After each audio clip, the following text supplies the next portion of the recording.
What's up, Tampa? It is February 13th. It is Friday the 13th. Actually, for those of you just joining us, welcome to Tampa Talk. I'm John. And I'm Dahlia, and thanks for hanging out with us today. All right, so what are we talking about? Well, a wild espionage love story out of MacDill, a major innovation push in Ybor, the drop will be in the news again, and a hometown band headed to the Daytona 500. And finally, Gasparilla season is rolling right into Valentine's weekend. Well, let's get into it. Well, for this week in the work, I wanted to talk about boards. I mean, as a nonprofit. Board of directors boards. Yes. Yeah, okay. And just being in this space, we have a board, even within our subsidiaries, we have multiple boards. You sit on boards, I've sat on boards. We do a lot of board work in the nonprofit space, and they're really important it's really what makes, I think, a nonprofit legal, governed. Yeah. But it's a cool function because you get to have basically a team, in our case, and in a lot of cases, an unpaid team, right? But who's dedicated to the work. Mm-hmm. So, you want to share first? You want me to share first? Go for it. So, honestly, this is almost braggadocious because we had the most killer well-fed community advisory board meeting the other day. And it was so fun to be a part of. And basically, we shifted our model. So we historically been meeting bi-monthly virtually. Mm. And as of 2026, we will be meeting bi-monthly, but not as rigid. So if it doesn't work, we'll skip it. We're going to plan each board meeting at the current board meeting opposed to it being scheduled throughout the year. And they're going to be an in-person dinner at one of our houses. Oh, that's way better. It's way better. And I was worried. I was like, this is a bigger time ask, right? Opposed for a 1 hour virtual meeting. Now I'm asking you to show up. We're going to have dinner. So what was a 1 hour meeting became a 3 hour meeting. And you had to drive to whoever house it's at. You know, will everybody host or just do some people want to host? I was a little bit nervous about like, will it be productive or will it be too social? Mm-hmm. And it was fabulous. People had so much fun. Everybody was so energized. We learned so much more about each other. So many more good ideas came from it. Things that I think are way more actionable. And everybody left so excited about the next board meeting. I guess I shouldn't speak for everybody, but the sentiment was everybody was really looking forward to the next board meeting, which has, you know, even personally sometimes I've seen those board meetings on my calendar and I'm like, oh, like another thing to do in the evening, right? Yeah. Opposed to learning so much about the people who are in my corner, right? Being able to share a meal, being able to embody the work of well-fed community and truly even amongst our board have an example of food sovereignty, right? Of food community. Yeah, sure. I mean, it makes good sense for all boards to have at least some of these times together at the table or kind of in a more social space where those relationships are being built. But like for a group like where literally the heart of the work is about setting the table and gathering around the table, it makes a ton of sense to go, hey, why don't we try to live out these things that we're proclaiming like in our actual, like even around governance. Yeah, and you know, I think sometimes you can get pretty burnt out pretty fast in the nonprofit space. So you need those cheerleaders. You need those relationships. That's something I've always admired about the WellBuilt City's overall board is the fact that, I mean, essentially when you guys started it all, like you're just buddies who believed in the same thing, those right? The workers, yep. Mm-hmm. And I know there's been some restructuring, not with our board too. Yeah, we've added some new members. We've rearranged officer positions. We actually just did a lot of that. Even last week, we had a really productive board meeting. And you know, it's cool for us as an organization. I mean, we've been talking about like how much, there's been so much growth. We're adding all the staff and whatever. And like our governance structure has needed to kind of like mature to keep up with the complexity of the organization as it becomes more robust. And like I'm really encouraged. Like what's happening now is very like we've got like aces in places. Like we had a real conversation, not just around like we need to fill these positions, but like who's perfect for this position or this role, and even like tag teaming some roles where you have extra people and it's not necessarily an officer position. I'm really encouraged by it. And then have had multiple like follow-up meetings. So we have like actually a new board president, a new VP, actually almost all the positions were rearranged. And so now we're like onboarding into these new positions, which gives us a great new chance to kind of reset the calendar cadence and the staff interactions, and really promising. I'm really excited about it. I mean, just like Rose coming into the treasurer role, like I don't know if you could tell because email's kind of dull in general, but like we're both pumped for lunch tomorrow. There was exclamation points Yeah. in board correspondence, which is good. Yeah. Yeah, and you're having lunch tomorrow. Yeah. Awesome. Today, when you guys are Today, when you guys are doing this. And then I also recently, Revive and Restore has been a big partner of ours in the drop, and they're running our boutique, and they're operationally like completely locked arms with us to kind of make this work. And then I have recently stepped on as the president of their board as well, which is a cool opportunity for me because as a CEO or executive director, you effectively are the employee of the board of directors. So I can't like take that role and then I do sit on like the UACDC boards where there's like a lot of lessons learned of how like I want it to go this way. But it's not my prerogative to do on our board necessarily, right? It's like the chair can lead this or whatever. Yeah. And then now I have like this smaller organization and go, it was great because I can immediately take all of these things we developed over the years and go, oh, we don't have this. We don't have this. We don't have this. So it was like you're a nonprofit leader. It's amazing. It's amazing. Yeah, I'm really enjoying it. All right, enough about this. Let's get into this week in Tampa history. So February 18th, 1982, the Temple Terrace Library fire, which maybe we've talked about before, but let's talk about a little of the backstory. Yeah, so the original library was actually built in 1960, and it was a literal caddy shack on the 19th tee of a golf course, which is so cute when you think about it. A library in the literally go out to the golf course. So these are one of those early kind of Florida stories. So it went from like a golf course caddy shack to City Hall actually in 1961, and then a proper library building that was dedicated in 1966.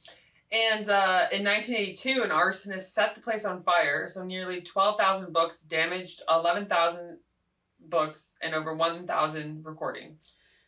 Why do you burn? I don't know. It's a weird thing to burn down. Yeah, and in the 80s, I was trying to think of like the time. But if you want to maybe learn more about it, so it's the 100th anniversary of Temple Terrace as a city this year, and so they did this like cool timeline.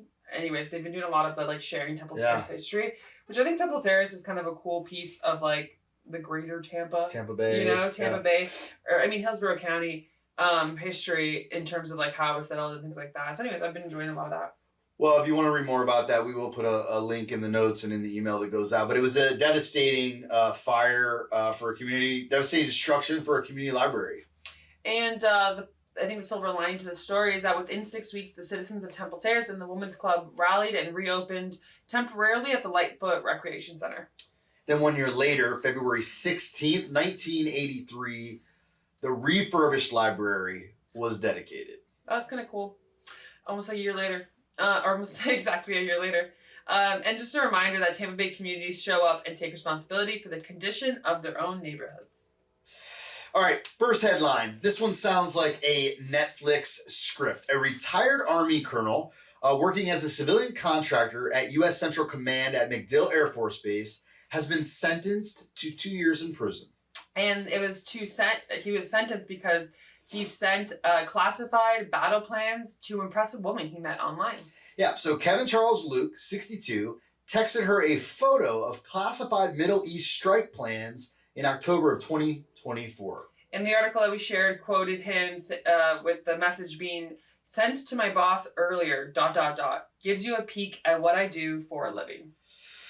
The email was labeled secret / REL to USA, FVEY. Oh, meaning, I think I figured out how you would say it. Secret. Relate to USA Five Eyes. Which is, it meant only authorized Five Eyes personnel could see it. So that's US, UK, Canada, Australia, New Zealand. Earlier, John and I were debating how do you read that. Which I was like, apparently, yeah. These countries are called Five Eyes. I don't know this. I don't know this either, yeah. But hey, Canada's part of it, so that's great. So he later broke up with her, and she reported him. So federal agents searched his home, and yeah. So then he pleaded guilty and said it wasn't treason. He was just trying to impress her. Which is probably true, but moral of the story is maybe you just send flowers next time. Yeah. Maybe send flowers. By the way, happy Valentine's Day, y'all. So there's a big move for Ybor City this week. Tampa General Hospital opened a 32,000 square foot innovation center in the Tampa Medical and Research District. It's going to house TGH's innovation team, analytics, IT, TGH Ventures, and Palantir's Tampa headquarters. That's a big national software and data company that is planting roots right here.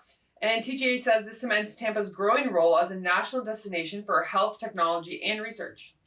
Healthcare innovation hub right there in Ybor. That's really cool. Another healthcare institution that was in the news, and this one's about us. We were in the news. So we talk a lot about the drop in recent episodes and a bunch about the grand opening. But BayCare made a great video that made the news, highlighting how their mobile health team is now bringing services directly on site at our grand opening, helping to remove transportation barriers and kind of meeting people where they already feel safe. They're actually, I just corresponded with them today. They will be out at the drop. Is it next? Yeah, next Tuesday, the 17th. Yeah, next Tuesday. They will be over there doing some health screenings, and all kind of cool opportunities happen. But again, like the story that we shared from history a little bit earlier, this is another example that Tampa Bay communities step up to take responsibility for the condition of their own city and the needs of their own neighbors, which is not just a way to like pat ourselves on the back, but genuinely the drop would not have happened if it wasn't for partners like BayCare and Advent Health and a whole tribe of people collaborating and locking arms to make it happen. And that's what I'm trying to shout out there. Mm-hmm. And then a fun little shout out to Brandon High School. Yeah, their band is performing at the Daytona 500 this Sunday, which I used to go to every year, by the way. Oh, really? I've only been one time. It's huge. It's super cool. I've actually enjoyed it. I thought I was going to enjoy it, don't get me wrong, but I just, like, it's not really my culture, so I didn't really know what I was to expect. And it was fun. It was super fun. It's pretty cool. Yeah, it's super fun. So 10 a.m. on the grass by the finish line at Daytona International Speedway. So that's a big stage. So representing Tampa Bay at one of the biggest racing events in the country. And then finally, Uber rolled out a new safety feature in Tampa this week. Yeah, it allows women riders to request being matched with female drivers. It's great. I think it's fantastic. This comes after a Hillsborough County Sheriff's Office arrest of a Lyft driver charged with strangulation following an incident involving a female passenger, which we actually did report on. And so, yeah, this is a great, reactive kind of thing because of that. Yeah, Uber says the new option is about comfort, choice, and control. And I'll just say, it's so obvious that boys and girls live different lives, because when I first started, like, when I'm with a bunch of girlfriends, we have, like, a code that we operate when we get into an Uber or deal with men. It's like, don't say your name, ask for your name. Like, check out the license plate, text to a friend. Like, are you sharing your location? Like, that is a regular woman mindset. Yeah. Walk down the street, have something in your hand. Like, there's just these regular woman mind streets versus, like, when, like, Will is with me, he'll be like, hey, nice to meet you. I'm Will. Like, and he's just ready to, like, become best friends with everyone. Yeah. And it's just, like, it's such an evident, like, wow, we go through life differently, you know? We do. And so, and actually, I wish we had the news article. I just saw, this is on social media, a woman who's not from Tampa was visiting Tampa, and she made a video about how she was almost trafficked. And this was, like, a well-to-do woman, just not from here. And so, anyway, scary stuff out there. Shout out to Uber for trying to make it better. Speaking of maybe some fun but maybe scary stuff, it's not scary. It's an Illuminated night parade. But you know, Gasparilla likes to pretend like they're the pirates are, you know, attacking us or scaring us. But the crew of the Knights of Sant Yago Illuminated night parade returns to Ybor this Saturday night, February 14th, from 7 to 9 p.m. right on 7th Avenue. And I'm actually gonna go this year. I've never been. So maybe I'll have something to share. To the night parade. To the night parade. Yeah. So it's more than 5 decades of tradition, one of the largest illuminated parades in the Southeast. And just some really cool fact, this was actually created in maybe initially the Knights of St. Yago were maybe created in conflict to, or maybe not conflict, in opposition to the YMKG, like the group that hosts Gasparilla. Because historically YKMG hadn't been very accepting of, like, not just your average white guy being a part of it. And so, So like that just happened, right? Yeah, it's like, so the Knights of St. Yago was like the opposing kind of crew, and then that's why they had their own parade. And 5 decades later, it's still a thing, and it's just as celebrated. And so I think that's kind of really cool. Anyways, my first year going to, I'll let you guys know how it goes. Another thing that I visited last weekend that's still going on this weekend is the Florida State Fair. It is happening at the Florida State Fairgrounds off of 301. $12 for admission, $15 for parking, or you can buy it for cheaper online in advance. And it was a lot of fun. I encourage you to go to check it out. You had a good time? Oh, I love the fair. I always love the fair. Yeah. I love the fair. We're also going to be at Harvest Hope Park this morning from 10:30 to 11:30. We'll be sharing groceries at the Kinship Mobile Free Market there. We'll have a crew down at the Ybor Street Community Garden this afternoon from 3 to 5. Yeah, come say hey. And if you're ever interested in where we are for our markets besides Harvest Hope, you can go to thewellfedcommunity.org and you can actually see our entire kinship calendar there. Mm-hmm. If you're ever curious, where else are we? Yeah, it's actually out 6 days a week. The only day you're not going to find one is on Sunday.